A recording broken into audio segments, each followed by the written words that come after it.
جو آیت مقدسہ میں نے قرآن سے پڑھنے کا شرف حاصل کیا ہے، مالک علم جزل نے قرآن میں ارشاد فرمایا،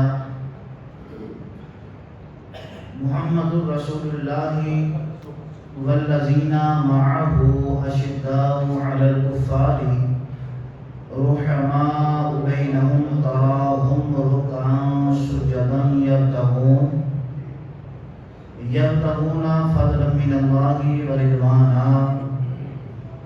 میرے اللہ نے ارشاد فرمایا، محمد اللہ کے رسول ہیں اور ان کے ساتھ والے، ان کے ساتھی جو ہیں، والذین معہ، اور جو ان کے ساتھ رہتے ہیں یعنی نبی کے صحابہ، اشداء علی الکفار، یہ کافروں پر بڑے سخت ہیں، رحماء بینہم، اور یہ آپس میں ایک دوسرے کے لیے بڑے نرم دل ہیں۔ اب یہ قرآن کا ترجمہ ہے، کسی مولوی صاحب کی بات نہیں، کسی ذاکر کی بات نہیں، بلکہ اللہ کا قرآن کہہ رہا ہے، اشداء علی الکفار رحماء بینہم، کہ یہ جو نبی کے صحابہ ہیں، جو نبی کے ساتھ رہنے والے ہیں، جن کی ہر صبح عید ہوتی ہے کہ سونے نبی کی دید ہوتی ہے، ان نبی کے صحابہ کے بارے میں اللہ کا قرآن کہہ رہا ہے، کوئی اور بندہ بات کرتا تو شاید کہ شبہ ہوتا، اس میں کوئی اور بات پہلو نکل آتی، لیکن نبی کے غلاموں، اللہ کا قرآن ہے، رب نے فرمایا وہ نبی کے غلام ایسے ہیں، یعنی اللہ نبی کے صحابہ کی شان بیان کرتے کہہ رہا ہے، یہ اللہ کہہ رہا ہے کہ وہ آپس میں ایک دوسرے کے لیے بڑے نرم دل ہیں اور دشمنوں کے لیے بڑے سخت دل ہیں۔ اب اس جملے پہ ہم نے غور کرنا ہے، اللہ کہہ رہا ہے رحماء، وہ نرم دل ہیں، بینہم، یہ ہم کی ضمیر جمع کے لیے ہے، اس میں نبی کا کوئی ایک صحابی نہیں بلکہ نبی کے جتنے صحابہ، 1.25 صحابہ کے لیے، یعنی اللہ کا قرآن ایک ہی اصول بیان کر رہا ہے، وہ چاہے ابو بکر ہوں، یعنی سادہ معنی میں اس آیت کا مفہوم آپ کے سامنے عرض کرنے چلا ہوں، جو رحماء بینہم ہے، اس کا مطلب یہ ہے، اللہ کہنا چاہتا ہے وہ چاہے ابو بکر ہو، وہ چاہے میرا عمر ہو، وہ چاہے مجھے ماننے والا عثمان ہو، وہ چاہے علی المرتضیٰ شیر خدا ہوں، وہ چاہے نبی کے نواسے، نبی کے صحابی حسنین کریمین ہوں، میرا اللہ کہہ رہا ہے یہ آپس میں بڑے نرم دل ہیں، آپس میں محبت کرنے والے ہیں۔ بولیے ذرا، آپس میں محبت کرنے۔ اچھا، رب کے قرآن میں جو بات بیان ہوئی ہے، یہ شروع سے لے کر، ازل سے لے کر ابد تک، یہ ہمیشہ کے لیے اس کا حکم یہی رہے گا۔ یہ نہیں ہے کہ جب نازل ہوئی تو اس کا حکم کچھ اور تھا، بعد میں تبدیل ہو گیا۔ یہ ابھی ہمارے پاس قرآن ہے تو یہ مصحف کے اندر رب نے کہہ دیا کہ یہ آپس میں نرم دل ہیں، تو پھر ماننا پڑے گا۔ ابو بکر بھی علی سے محبت کرتے تھے، عمر فاروق بھی جناب علی پاک سے محبت کرتے تھے، اور جناب عثمان غنی بھی علی پاک سے محبت کرنے والے تھے۔ اب یہ قرآن کے لفظ کا معنی میں نے عرض کیا ہے، قرآن کے لفظ کا معنی عرض کیا ہے، رحماء بینہم۔ اب کوئی مولوی، کوئی پیر، کوئی مترجم، کوئی ٹرانسلیشن کرنے والا قرآن کے لفظ کا معنی کچھ اور نہیں نکال سکتا، معنی یہی بنے گا، کوئی بھی ہو، علی ہوں، ابو بکر ہوں، عثمان ہوں یا عمر ہوں، طلحہ زبیر ہوں، عبد الرحمن بن عوف ہوں، ابو ہریرہ ہوں یا بلال حبشی ہوں یا جناب انس ہوں، نبی کے غلاموں، اللہ کا قرآن کہہ رہا ہے میرے نبی کے 1.25 صحابہ آپس میں ایک دوسرے سے محبت کرنے والے ہیں۔ اب قرآن نے اصول بیان کر دیا، اب کسی اور کی بات پہ یقین آنا چاہیے۔ اچھا، اللہ کے قرآن سے آگے تو کچھ بھی نہیں ہے نا، اللہ کے قرآن سے آگے تو کچھ بھی، بولیے ذرا، اللہ کے قرآن سے آگے تو اللہ کا قرآن کہہ رہا نہیں آپ محبت کرنے والے ہیں، تو پھر مولوی صاحب کی بات مانی جائے کسی ذاکر کی بات مانی جائے تو یہ کہا جائے کہ یہ آپس میں نفرت کرنے والے ہیں، یہ عقل کے خلاف ہے، یہ بات عقل کے۔ ہم سب سے پہلے کس کی مانیں گے؟ قرآن کی۔ کس کی مانیں گے؟ تو قرآن کیا کہہ رہا ہے؟ رحماء بینہم، یہ آپس میں محبت کرنے والے ہیں، یہ آپس میں نرم دل ہیں۔ علی کا دل عمر کے لیے، علی پاک کا دل عثمان کے لیے، جناب شیر خدا کا دل ابو بکر کے لیے کبھی خلاف نہیں ہو سکتا، کیونکہ رب کا قرآن کہہ رہا ہے، یہ رب کا فرمان جھوٹا ہو سکتا ہے یا پھر مولا علی نفرت کر سکتے ہیں؟ ایسا نہیں ہو سکتا، کیونکہ رب کا قرآن جھوٹا ہو سکتا نہیں۔ اب بات ماننی پڑے گی، اصول وضع ہو گیا، آپس میں ان کی کوئی نفرت، کوئی اختلاف نہیں تھا، آپس میں ان کا کوئی اختلاف نہیں تھا، قرآن نے ہمیں بات واضح کر دی۔ تو آئیے نبی کے غلاموں، آج جس ہستی پاک کا ذکر کرنے والا ہوں، جس محبوب علیہ السلام کے صحابی کا ذکر کرنے والا ہوں، خلیفۃ المسلمین اور خلیفہ سوم حضرت سیدنا امیر المومنین جناب حضرت عثمان غنی رضی اللہ تعالی عنہ، آپ کا ذکر خیر کرنے جا رہا ہوں۔ 18 ذوالحجہ آپ کی یوم شہادت کا دن ہے۔ 12 سال کا عرصہ میرے نبی کے اس غلام نے خلافت کا دورہ پورا کیا، 12 سال آپ کی خلافت رہی حضرت عثمان غنی کی۔ تو جناب عثمان کو کافروں نے اور کافروں کے ماننے والوں نے اور منافقین نے، ایسے مسلمان جو تھے مسلمان لیکن اندر سے منافق تھے، یہودیوں کے ساتھ مل گئے، ان عیسائیوں کے ساتھ مل گئے، انہوں نے جناب عثمان کو معذرہ ان کے گھر میں شہید کر دیا۔ 18 ذوالحجہ اور 35 ہجری، یہ جناب عثمان غنی کی شہادت کا دن ہے۔ 18 ذوالحجہ 35 ہجری جناب عثمان غنی کی شہادت کا دن ہے۔ میرے نبی کے غلاموں، اب آئیے قرآن نے ایک کے حوالے سے بیان فرمایا تو قرآن نے کافی مقامات پہ جناب عثمان غنی رضی اللہ تعالیٰ عنہ کا مقام بیان فرمایا۔ سب سے پہلے میں نبی علیہ السلام کا اور جناب عثمان غنی کا نسبی تعلق بیان کرنے لگا ہوں، توجہ رکھیے گا۔ میرے نبی کے والد گرامی کا نام کیا ہے؟ جناب عبداللہ۔ کیا ہے جناب؟ بولیے ذرا جناب۔ علماء پتہ کیا لکھتے ہیں؟ علماء فرماتے ہیں کہ جو نبی کے شجرہ نسب سے 3 نام برکت کے لیے یاد کر لے، اللہ مرتے وقت کلمہ طیبہ نصیب فرمائے گا۔ نبی کے شجرہ نسب سے، نبی کے بڑوں کے 3 نام علماء فرماتے ہیں جو بندہ یاد کر لے، دل میں بٹھا لے، 3 نام کوئی سے بھی پاکوں کے، تو اللہ کے نبی کا علیہ السلام کے ان آباء و اجداد میں سے 3 نام شجرے سے یاد کرنے کا انعام یہ ہے۔ علماء فرماتے ہیں اللہ اس بندے کو مرتے وقت کلمہ طیبہ ایمان والی دولت عطا فرمائے گا، ایمان والی موت عطا فرمائے گا۔ تو آئیے پڑھیے، محبوب علیہ السلام کے والد گرامی کا نام کیا ہے؟ حضرت عبداللہ۔ جناب عبداللہ کے والد کا نام کیا ہے؟ حضرت عبدالمطلب۔ جناب عبدالمطلب، حضرت عبدالمطلب آپ کے والد کا نام ہے ہاشم۔ کیا ہے جناب؟ ہاشم۔ بولیے جناب ہاشم۔ اور جناب ہاشم کے والد کا نام ہے جناب عبد مناف۔ کیا ہے جی؟ کیا ہے؟ عبد مناف۔ اب یہ جناب عبد مناف کا حضرت عثمان غنی کا شجرہ حضرت محبوب علیہ السلام سے جناب عبد مناف تک 5ویں پشت میں جا کے ملتا ہے۔ سرکار کے والد جناب عبداللہ، جناب عبداللہ کے والد جناب عبدالمطلب، جناب عبدالمطلب کے والد جناب ہاشم، جناب ہاشم کے والد بنے جناب عبد مناف۔ اب آگے جناب عثمان غنی رضی اللہ تعالیٰ عنہ کی بارگاہ حراز میں جناب عثمان کے والد کا نام ہے عفان، حضرت عفان کے والد کا نام ہے العاص، عاص کے والد کا نام ہے امیہ، امیہ کے والد کا نام ہے عبد شمس، اور عبد شمس کے والد کا نام ہے عبد مناف۔ 5ویں پشت سے جناب عثمان اور میرے نبی کا آپس میں رشتہ ٹھہرا۔ کیا بنا جی؟ رشتہ بنا۔ اور اسی طرح جو نبی علیہ السلام کی جو حضرت عثمان غنی کی نانی جان ہے نا جی، حضرت ام حکیم البیضاء، ام حکیم البیضاء یہ نبی علیہ السلام کی پھوپھی لگتی ہیں، سرکار کی پھپھو ہیں۔ حضرت عثمان غنی کی نانی میرے اور آپ کے نبی کی کیا لگی؟ پھوپھی، پھوپھو جان، ٹھیک ہے۔ اس رشتہ کے لحاظ سے حضرت عثمان غنی کی والدہ سرکار کی پھوپھو ذات کیا ٹھہری؟ بہن۔ تو بہن کا بیٹا کیا لگتا ہے؟ بھانجا۔ کیا لگتا ہے بہن کا بیٹا؟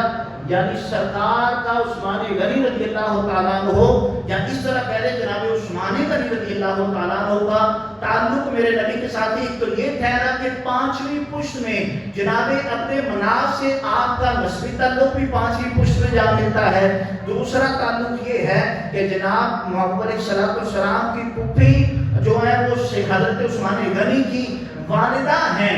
اس کا مطلب ہے حضرت عثمان غنی نبی علیہ السلام کے بھانجے بھی ٹھہرے۔ اور قربان جاؤں پھر سب سے بڑی نسبت کائنات میں یہ ہے کہ یہ نبی کے داماد بھی ٹھہرے ہیں۔ یہ تو نسبتیں ہیں ہی ہیں، لیکن یہ سرکار کے کیا ٹھہرے؟ داماد۔ اور داماد بھی کیسے؟ نبی علیہ السلام کے غلاموں کائنات میں کوئی ایسا بندہ نہیں ہے۔ یہ ہے انفرادی فضیلت، یہ ہے جناب عثمان غنی کی اکیلے فضیلت۔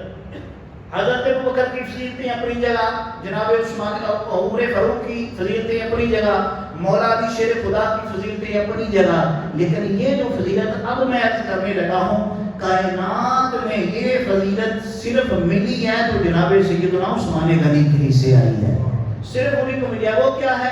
کائنات میں کوئی ایسا بندہ نہیں ہے، میں پھر جملہ کرنے لگا ہوں، کائنات میں کوئی ایسا بندہ نہیں ہے جس بندے کے، جس شخص کے، جس خوش بخت کے نکاح میں کسی نبی کی 2 بیٹیاں آئی ہوں۔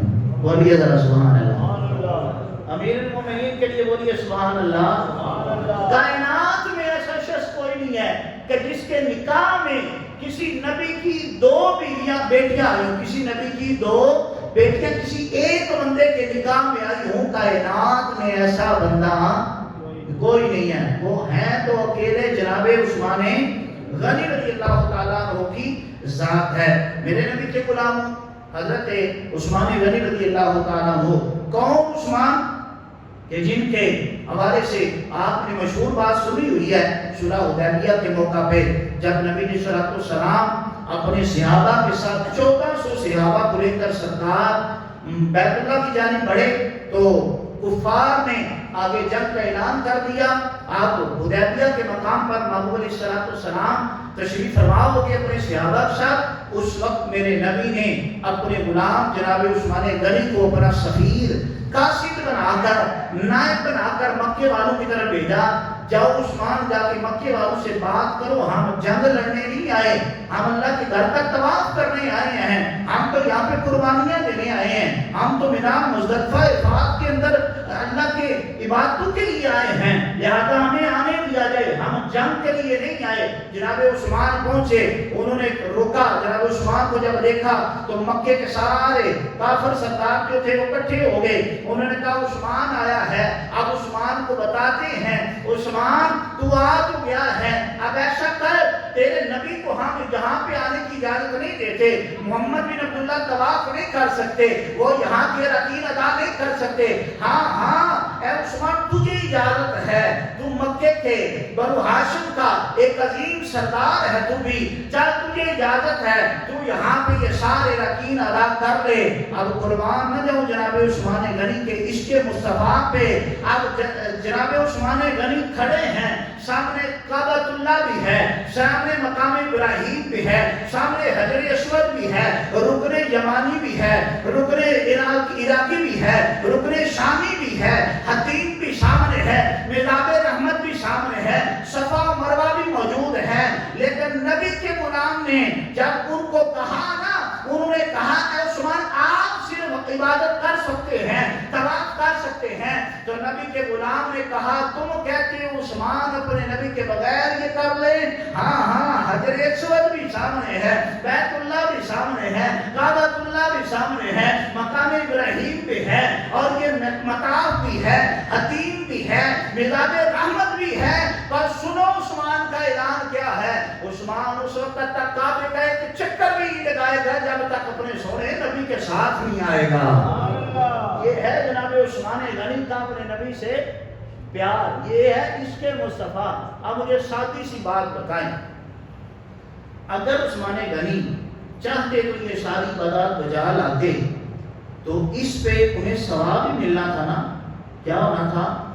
ایک پہلو سے وہ اللہ کی عبادت تھی نا، کوئی اور بات تو نہیں تھی کہ خانہ کعبہ سامنے ہو، بندہ پہنچا ہو اتنی مشقت سے مشکل سے، تو بندہ خانہ کعبہ کا طواف بھی نہ کرے، حجر اسود کا استلام بھی نہ کرے، بوسہ بھی نہ دے، خطیب میں 2 نفل پڑھنے اذان بندہ اس کی سعادت نہ پا سکے، مقام ابراہیم پہ بندہ 2 نفل نہ ادا کر سکے، صفا و مروہ کی سعی نہ کر سکے، مجھے بتائیے کہ ساری کیا ہیں اللہ کی؟ بولیے ذرا، اللہ کی عبادتیں۔ عثمان غنی کے عقیدے پہ قربان جاؤں۔ جناب عثمان بتا رہے ہیں لوگوں، کائنات میں کعبۃ اللہ جیسی عظمت والی جگہ نہیں ہے، کائنات میں خانہ کعبہ کا طواف کرنے، کعبۃ اللہ کا طواف کرنے جیسی عظیم عبادت کائنات میں اور کہیں ادا نہیں ہو سکتی۔ پر عثمان غنی نے یہ عقیدہ دیا امت مسلمان کو کہ ایسی عبادت جس میں عشق مصطفیٰ نہ ہو، ایسی عبادت جس میں ادب مصطفیٰ نہ ہو، ایسی عبادتوں کا اللہ قبول کرتا، ایسی عبادتیں اللہ قبول کرتا جو عشق مصطفیٰ سے خالی ہوں، جو محبت مصطفیٰ سے خالی ہوں، ایسی محبتیں، ایسی عبادتیں اللہ قبول کرتا، بولیے ذرا، قبول کرتا نہیں۔ میرے نبی کے غلاموں پہ جناب عثمان غنی وہاں تھے، اور کون عثمان ہیں کہ جن کے ہاتھ کو سونے نبی اپنا ہاتھ کہیں۔ یا کائنات کے اندر ایسی ہستیاں نبی کے صحابہ کی شانیں برآمد برآں ہیں، پر میرے نبی نے جب بیعت رضوان لی نا تو سرکار نے فرمایا یہ ایک ہاتھ مجھ محمد کا ہے، پھر اوپر اپنا دوسرا ہاتھ رکھا اور فرمایا کہ یہ ہاتھ ایک ہاتھ میرا ہے، اور دوسرا ہاتھ رکھتے ہوئے کہا یہ جو ہاتھ دوسرا میں رکھ رہا ہوں 1400 صحابہ، میرے نبی نے 1400 صحابہ میں اعلان کیا صحابہ کہ دوسرا ہاتھ میرے عثمان کا ہاتھ ہے۔ عثمان اس شخص کا نام ہے کہ جس کے لیے نبی اپنے ہاتھ کو عثمان کا، بولے ذرا، اپنے ہاتھ کو عثمان کا ہاتھ بولیں، یہ ہے وہ کائنات میں عظیم شخص، خلیفۃ المسلمین، خلیفہ سوم، امیر المومنین جناب سیدنا حضرت عثمان غنی رضی اللہ تعالی عنہ۔ اور یہ وہ نبی ہیں، نبی کے غلام ہیں جن کو مقام یہ ملا ہے کہ ان کے لیے نبی نے اپنے ہاتھ کو عثمان کا ہاتھ کہا، اور یہ نبی کے وہ غلام ہیں، یہ سخا والے بھی ہیں، یہ عطا والے بھی ہیں، یہ کمال والے بھی ہیں، جمال والے بھی ہیں، حیا والے بھی ہیں، اور اللہ کے دیے ہوئے بہت زیادہ مال والے بھی ہیں۔ اللہ نے اتنا مال دیا تھا ان کے لیے، محبوب علیہ السلام نے مختلف القابات عطا فرمایا ان کے لیے محبوب علیہ السلام نے یہاں پہ عام طور پہ مشہور ہے ہمارے ہاں ذوالنورین، کیا ہے جی؟ بولیے ذرا، کیا ہے؟ ذوالنورین، 2 نوروں، بولیے ذرا، 2 نوروں، برکت والی لفظ ہے، حدیث کے الفاظ آپ پڑھیں گے آپ کو ثواب ہوگا۔ کیا ہے ذوالنورین؟ 2 نوروں۔ میرے نبی نے فرمایا عثمان 2 نوروں والا ہے۔ قربان نہ جاؤں، آج لوگ سارے یہ ماننے پہ آگے عثمان 2 نوروں والا ہے۔ میں نے پوچھا جی عثمان ہو 2 نوروں والا کیسے بن گیا؟ انہوں نے کہا ہاں نبی کی ایک بیٹی ان کے نکاح میں آئی، جناب رقیہ، وہ وفات پا گئی، پھر نبی کی دوسری بیٹی نکاح میں آئی، اس نے کہا، کہنے والے نے کہا جناب رقیہ کے بعد جناب ام کلثوم نکاح میں آئی۔ میں نے کہا پھر؟ اس نے کہا آپ کو پتہ نہیں چلا نبی کی ایک بیٹی بھی نکاح میں آئی، نبی کی دوسری بیٹی بھی نکاح میں آئی؟ تو میں نے کہا 2 بیٹیاں نکاح میں آ گئی، یہ کائنات میں اعزاز مل گیا، تو نے 2 نوروں والا کیسے بول دیا؟ اس نے کہا ابھی بھی پتہ نہیں چلا نبی کی 2 بیٹیاں نور ہیں، ان 2 بیٹیوں کے نور ہونے کی وجہ سے عثمان بھی 2 نوروں والے بن گئے۔ تو میں نے کہا یار ایک بات تو مجھے بتا دے، یہ تو نے پوچھا میں پوچھتا ہوں۔ کہا جی بولیے۔ میں نے کہا تو نے نبی کی بیٹیوں کو نور مان لیا، عثمان کو نور مانا بیٹیوں کی وجہ سے، ابھی بیٹیوں کو نور مان لیا تو یہ بیٹیاں کس کی ہیں؟ یہ محمد بن عبداللہ کی بیٹیاں ہیں۔ کہنے لگا ہاں۔ میں نے کہا یار جس کی بیٹیاں نور ہیں وہ بیٹیاں نور ہو سکتی ہیں، نبی نہیں نور ہو سکتا ہے؟ کیا نبی نہیں نور ہو سکتا؟ نبی بھی نور ہو سکتا. یہ ہے عثمان ذوالنورین. نبی علیہ الصلوۃ والسلام کے غلاموں جناب عثمان غنی رضی اللہ تعالیٰ عنہ، آپ کی آنکھوں سے آنسو جاری تھے. غزوہ بدر تھی، غزوہ بدر پہ میرے آقا تشریف لے کے گئے تھے اپنے صحابہ کے ساتھ. تو ادھر سے غزوہ بدر سے واپسی پہ سرکار آ رہے تھے اپنے صحابہ کے ساتھ، اور فتح کا نکارہ بچ چکا تھا. نبی کا ایک قاصد مدینے کی جانب خوشی سے جھومتا بھاگتے ہوئے آ رہا تھا، مدینے والوں کو پیغام دینے کہ ہم 313 تھے اور ان ہزاروں کے لشکر پر اللہ نے فتح یابی عطا فرمائی ہے. یہ پیغام لیے نبی کا غلام واپس پلٹا تو جنت البقیع میں دیکھا کیا کہ جنت البقیع میں جناب میرے اور آپ کی محبوب علیہ السلام کی پیاری بیٹی کو حضرت رقیہ کو دفنایا جا رہا ہے. حضرت رقیہ جناب عثمان غنی رضی اللہ تعالیٰ عنہ کی زوجہ کو دفنایا جا رہا ہے. حضرت عثمان پاس کھڑے ہیں. اب جنگ بدر میں عثمان گئے کیونکہ حضرت رقیہ بیمار تھی. محبوب فرما کے اے عثمان تو نے میری بیٹی رقیہ اپنی زوجہ کے پاس رکنا ہے، اس کا خیال رکھنا ہے. قربان نہ جاؤں عثمان اس جنے کا نام ہے جو بدر میں نہیں بھی گیا، لڑا نہیں بھی، تلوار نہیں اٹھائی، اپنی بیوی کا خیال رکھا، نبی کی بیٹی کا خیال رکھا. پر کائنات کے نبی نے اعلان کیا جس طرح میرے ساتھ 313 لڑنے والے گئے تھے جن کو بدری صحابی کا لقب عطا فرمایا جہاں پہ وہ 313 بدری کہلائیں گے، میرا عثمان بغیر بدر میں لڑے گھر میں رہتے ہوئے بدری کہلایا جائے گا. یہ وہ عثمان غنی ہے، یہ وہ جناب عثمان غنی. اور جب واپس آیا کہنے والا تو اس نے دیکھا کہ نبی علیہ السلام کے غلام پریشان ہے، حضرت جناب رقیہ کو دفنایا گیا. اب میرے نبی واپس پہنچے، پتا چلا جی بیٹی کو دفنا دیا گیا ہے. سرکار نے دیکھا جناب عثمان غنی کی آنکھوں سے چھم چھم آنسو جاری ہیں. سرکار نے فرمایا ما یبکیکا یا عثمان، ما یبکیکا. میرے نبی نے 3 دفعہ جملہ ارشاد فرمایا. حضرت عثمان غنی رو پڑے. اس کی آقا آپ کے ساتھ جو ایک تعلق تھا دامادی والا وہ ختم ہو گیا، آقا کو رشتہ ختم ہو گیا، آپ کی بیٹی دنیا سے چل بسی، ظاہری نشان ہو گیا آپ کی لفظ جگر کا، میری زوجہ کا. آقا اس وجہ سے پریشان تھا، جو نسبت تھی وہ ختم ہو گئی ہے.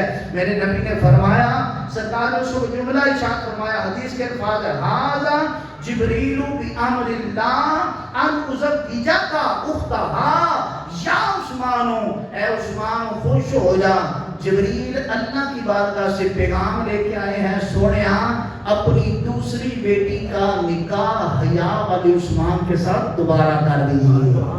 اپنی حیا والی پاک بیٹی کا نکاح حیا والے عثمان سے دوسری بیٹی کا نکاح بھی کر دے. پھر جناب ام کلثوم کا نکاح ہوا. اب یہ بھی جب وفات پائی تو پھر جناب عثمان غنی اس وقت آپ کی آنکھوں سے آنسو جاری اور آنکھیں رو رو کے سوجنے کو آ گئی. جناب عثمان غنی اس غم میں نڈالتے. میرے نبی نے پھر فرمایا ما یبکیکا یا عثمان ما یبکیکا. پھر عرض کی آقا آج پھر وہ تعلق ختم ہو گیا، وہ نسبت چلی گئی. میرے نبی نے اس وقت پھر دوسرا جملہ ارشاد فرمایا. سرکار نے فرمایا لو کان عندی میات بنت تموت واحدۃ من واحدۃ، فرمایا زوجتک اخرى. اے عثمان اگر محمد عربی کی 100 بیٹیاں بھی ہوتی، ایک ایک بیٹی کا نکاح کرتا جاتا، ایک فوت ہوتی، محمد اپنی دوسری بیٹی کا نکاح جن کے بعد دیگرے عثمان کے ساتھ کرتا جاتا. یہ ہے جناب عثمان غنی رضی اللہ تعالی عنہ کی ذات مبارکہ. میرے نبی کے غلام، آپ کی شہادت کا دن ہے جو گزشتہ دن گزرا 18 ذوالحجہ 35 ہجری کو آپ نے جام شہادت نوش کیا. اور کسی نے علی المرتضیٰ شیر خدا بولیے شیر خدا کرم اللہ وجہہ الکریم کی بارگاہ ناز میں دستبستہ عرض کیا. پوچھنے والے نے شاعر نے کہا یا علیو آپ کا کیا خیال ہے جناب عثمان کے بارے میں؟ تو حضرت علی المرتضیٰ شیر خدا کرم اللہ وجہہ الکریم، یہ 2 نوروں والا صرف ہم نہیں مانتے، یہ اور نہیں مانتے، بلکہ جناب علی المرتضیٰ کے لبوں سے سنیے.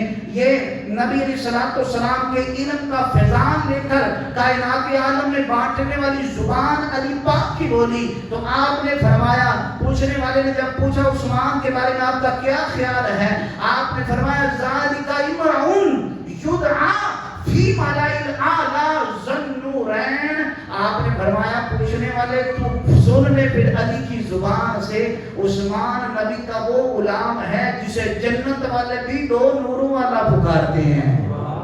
یدعا فی ملأ الاعلی ذی نورین، فرمایا یہ عثمان وہ نبی کا غلام ہے جس کو دنیا والے نہیں، صرف کائنات والے نہیں، فرش والے نہیں، بلکہ عرش والے اسے کیا کہتے ہیں؟ دو نور والا کہتے ہیں اسے۔ جناب عثمان غنی ذو النورین بھی ہیں، دو نور والے بھی ہیں، اور آپ صاحب ہجرتین بھی ہیں، آپ نے دو ہجرتیں بھی کی ہیں۔ کائنات میں حضرت عثمان پہلے شخص تھے جنہوں نے اسلام کی خاطر دو ہجرتیں کی، پہلی مکہ سے حبشہ، دوسری پھر مکہ سے مدینہ۔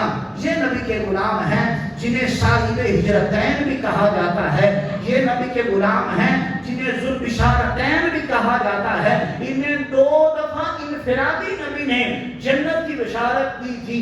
ہاں ایک دفعہ جناب محمد علیہ السلام کی بارگاہ میں صحابہ گزار ہوئے، آقا مدینے کے اندر ایک کنواں ہے جو یہودی کا ہے، آقا وہاں سے پانی لینے جاتے ہیں، وہ پیسے مہنگے داموں پانی دیتا ہے اور پہلے یہودیوں کو دیتا ہے، پھر مسلمانوں کو ذلیل بھی کرتا ہے، پیسے بھی دیتا ہے، آقا اس کا حل کیجئے نا۔ میرے آقا نے جب یہ صحابہ کی پریشانی دیکھی تو سرکار نے فرمایا ہاں اللہ کو بہتر معاملہ فرمائے گا۔ اتنی دیر تھی جناب عثمان میرے نبی کے غلام کھڑے ہوئے، کون عثمان جو میں نے پہلے عرض کیا، یہ ہیں صفا والے، یہ ہیں وفا والے، یہ ہیں کمال والے، یہی ہیں جمال والے، اور یہ عثمان ہیں اللہ کے دیے ہوئے مال والے۔ عثمان کھڑے ہوئے اور عرض کی آقا میں وہ کنواں جو ہے بئر روما وہ مسلمانوں کے لیے وقف کرتا ہوں، آپ لے جا تو یہودی سے کہا بھائی کنواں بیچنا ہے، اس نے کہا عثمان سارا کنواں نہیں بیچنا، ایسے کرتے ہیں باری رکھ لیتے ہیں، ایک دن تیری باری تیری ملک میں ہوگا، ایک دن میری ملک میں ہوگا، تیری ملک میں سے بندے پانی لے کے جائیں گے، دوسرے دن میری ملک میں ہوگا تو پانی لے کے جائیں گے، یہ باری لگ گئی۔ آپ ادھر سے جب یہودی کا دن آتا اس نے اعلان کیا تھا کہ یہ دن میرا ہے، یہ دن عثمان کا ہے، اب اس نے دیکھا پہلے دن تو کافی لوگ پانی لے کے چلے گئے، جب لوگوں کو جناب عثمان غنی کی باری آئی، جناب عثمان نے عام اعلان کر دیا لوگوں یہ پانی لینا ہے، عثمان کی طرف سے لینا ہے اور پیسہ ایک بھی نہیں لینا، بالکل فری لے کے جانا ہے۔ جب جناب عثمان نے آواز لگائی پورے مدینے میں اعلان ہو گیا پانی ملے گا، فری ملے گا۔ اب قربان جاؤ نبی کے غلاموں، عثمان غنی کے اعلان پہ صرف مسلمان نہیں پھر آئے فری پانی لینے، بلکہ یہودی سارے کافر بھی فری پانی لے کے جایا کرتے تھے۔ یہودی نے دوسرے دن دیکھا جب اس کا اگلا دن اس کی باری آئی، اس نے دیکھا میرے پاس ایک بندہ نہیں آیا آج پانی لینے، کچھ چند بندے آئے، پوچھا گیا تو پتا چلا کہ عثمان فری پانی بیچ رہا ہے۔ اس لیے قربان نہ جاؤں نبی کے غلام نے مسلمانوں کے لیے پانی فری نہیں رکھا، بلکہ فرمایا میں محمد عربی کا غلام ہوں، اس میں جو جو چاہے، کوئی کافر بھی ہے تو آئے عثمان کے حصے سے فری پانی لے کے چلا جائے۔ یہ ہے سخاوت جناب عثمان کی۔ اس موقع پہ میرے آقا نے فرمایا تھا عثمان غنی تیرے پہ جنت واجب ہوگی، تیرے اس عمل سے جنت ہے۔ اس یہودی نے پھر وہ کنواں جو ہے دوبارہ جناب عثمان کے حوالے کر دیا، سارے کا سارا۔ آئیے بات اس کو آگے لے کے جایا جا سکتا تھا، لیکن یہاں پہ ایک بڑی ضروری بات اور اہم مسئلہ عقیدے کا مسئلہ کر کے بات اپنی گفتگو سمیٹتا ہوں۔ گرامی قدر حضرات، آپ نے میسیجز بھی دیکھے ہوگے، اسٹیٹس بھی لگے ہوتے ہیں غدیر خم کے حوالے سے، عید غدیر کے حوالے سے، عید غدیر کے حوالے سے یقیناً آپ اب کے علم میں ہے، جانتے ہیں ہر سال یہ دن جو ہے وہ منایا جاتا ہے۔ تو میں عرض کرنا چاہتا ہوں، لوگ کہتے ہیں کہ 18 ذو الحجہ جناب عثمان کی شہادت ہے ہمارے نزدیک، تو ایک طبقہ ہے وہ کہتے ہیں کہ 18 ذو الحجہ وہ خوشی مناتے ہیں کہ جناب علی مرتضیٰ کی خلافت کا اعلان ہوا، جناب علی مرتضیٰ کی امامت کا اعلان ہوا اور ان کے خلیفہ بلا فصل ہونے کا اعلان ہوا۔ ہم کہتے ہیں وہ کون سی حدیث ہے؟ وہ کہتے ہیں کہ من کنت مولاہ فہذا علی المولا، یہ بخاری ہے، جلد 2 ہے، کتاب المغازی ہے، اس کے اندر یہ روایت ہے جو پڑھ کر ہمیں پیش کی جاتی ہے کہ مولا علی کا ہاتھ پکڑنا میرے آقا نے فرمایا تھا کہ جس کا میں مولا اس کا علی، اور ہم بھی یہی عقیدہ رکھتے ہیں. یہ حدیث، یہ الفاظ جو ہے یہ بالکل ہمارے عقیدے کے نظریے کے مطابق بالکل اپنے معنی میں ٹھیک ہیں کہ جس کا میں مولا اس کا علی مولا. پر مولا کا معنی کیا مراد لینا ہے، یہ ضروری بات ہے. اب اس بات کو سامنے رکھتے ہوئے لوگ کہتے ہیں لو جی تسی عید غدیر کیوں نہیں مناتے، تسی یہ دن کیوں نہیں مناتے. ہم کہتے ہیں ہمارے نزدیک یہ عید غدیر ہے ہی نہیں. عید غدیر کا نظریہ، یہ سوچ، یہ تھاٹ، یہ اسکول آف تھاٹ ہمارا نہیں ہے یہ والا. ہم کہتے ہیں ہاں غدیر خم پہ میرے آقا نے ہاتھ بھی پکڑا، اس بات کو بھی مانتے ہیں. بلند بھی کیا، اس بات کو بھی مانتے ہیں. من کنت مولاہ فہذا علی المولا، جس کا میں مولا اس کا علی مولا. یہ جملہ بھی سرکار کے لبوں سے نکلا تھا کہ مولا ہو، لیکن یہاں پہ لفظ مولا سے مراد یہ خلیفہ بلا فصل نہیں ہے، بلکہ یہاں سے مراد یہ ہے کہ میرے نبی نے فرمایا جس کا میں محبوب ہوں اس کا علی بھی محبوب ہونا چاہیے. جس جو مجھ سے محبت کرتا ہے وہ علی سے بھی، بولیے ذرا، وہ علی سے بھی. اس کا معنی یہ اصل میں کیا تھا، بعد میں بڑی شارٹلی جو ہے وہ شارٹ عرض کرتا ہوں. نبی علیہ السلام نے ان کے صحابی ہیں سرکار کے محبوب علیہ السلام کے، جن کا نام ہے حضرت بریدہ بن خصیب. یہ یمن کے اندر مقرر تھے، یمن کے اندر رہنے والے تھے.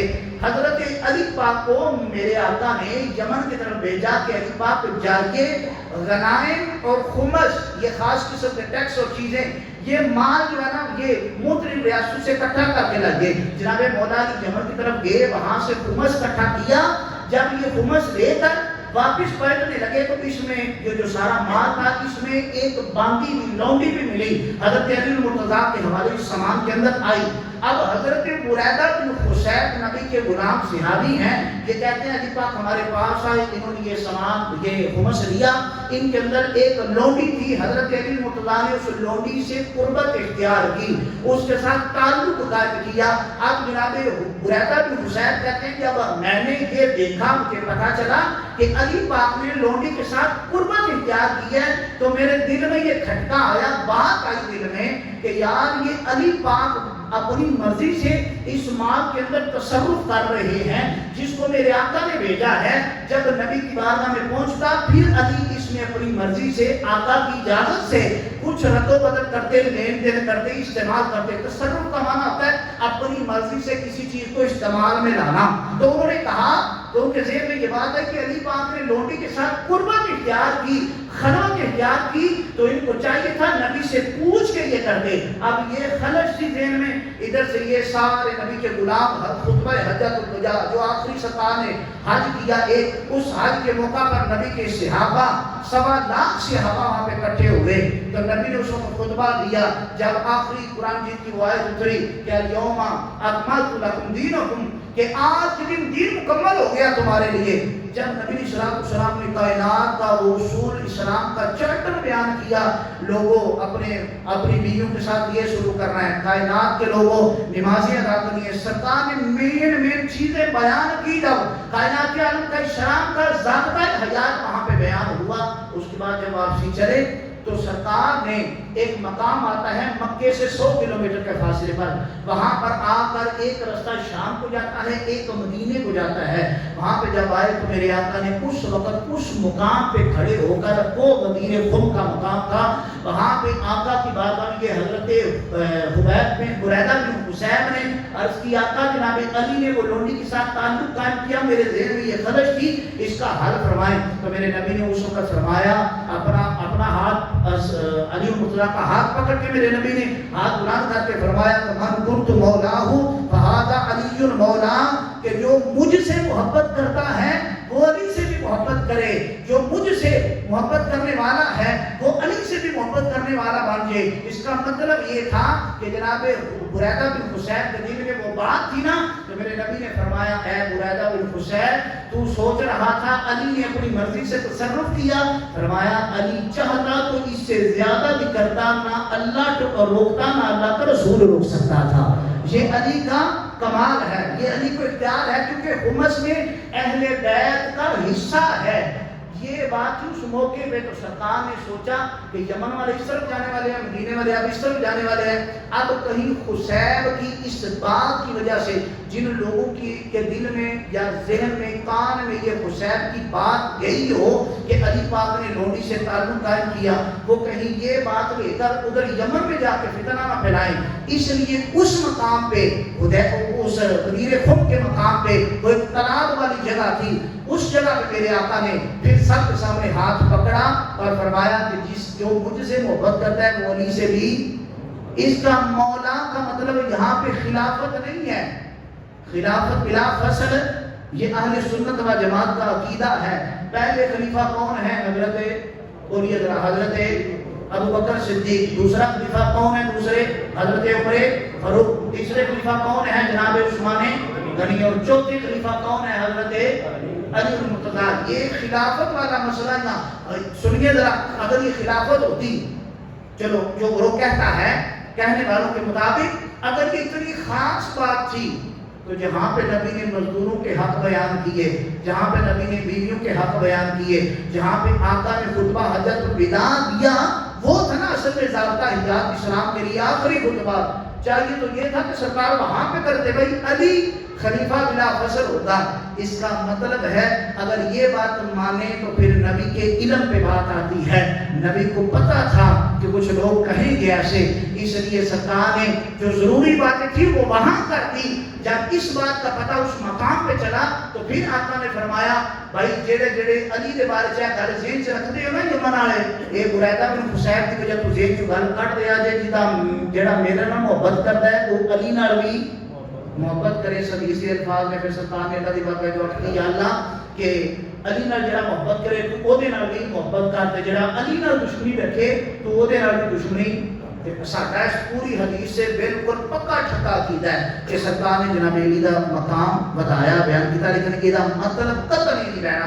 اہل سنت کا موقف یہ نہیں کہ جناب علی المرتضی خلیفہ بلا فصل ہے، نہیں بلکہ چوتھے خلیفہ نے کی نے جی، چوتھے خلیفہ حضرت ابو بکر پہلے خلیفہ نے۔ اللہ سب سن سنا کے عمل پیرا ہوں دی توفیق عطا فرمائے۔